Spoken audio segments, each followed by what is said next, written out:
Let's create a histogram, but this time we're going to do it from a frequency table with intervals.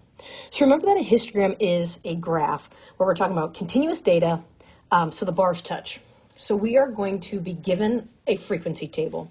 And you can see here that we have the lower class limit and the upper class limit.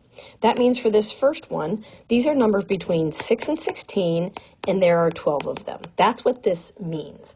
So we are going to use this data to create our histogram and then graph the bars. So let me get rid of this stuff here.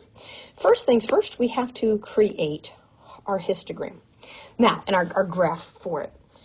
Because this is continuous data, we have to think about the numbers kind of between this, like what happens between 16 and 17.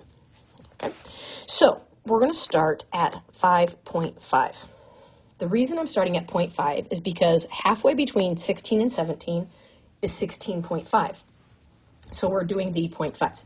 So 5.5 to 16.5. That means this bar represents my first class. Okay, let me get rid of those gray spots. Then we're going to go, so 16.5, so then I'm going to go to 27.5. And then I'm going to go to 38.5. Then I'm going to 49.5. Then to 60.5, and last 71.5. So between each of these, you can see, if I just point out these two, that means this is really between 28 and 38, right? Because this is a half lower and a half higher, so it kind of sandwiches it in. That's what this means as we're working through this.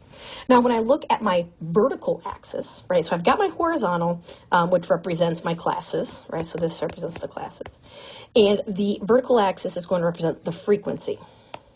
Well, I go anywhere from 4 all the way up to 12. So I'm just going to go by 2s for now here. So 2, 4, 6, 8, 10, 12. So the marks in between would be the odd numbers. Okay? All right, then we are ready to create our histogram. So let's go ahead and start. So first things first, we have between 6 and 16, that's this bar, we have a frequency of 12. So I'm going to put my bar all the way up to 12 and shade it in. My next one has a frequency of 8.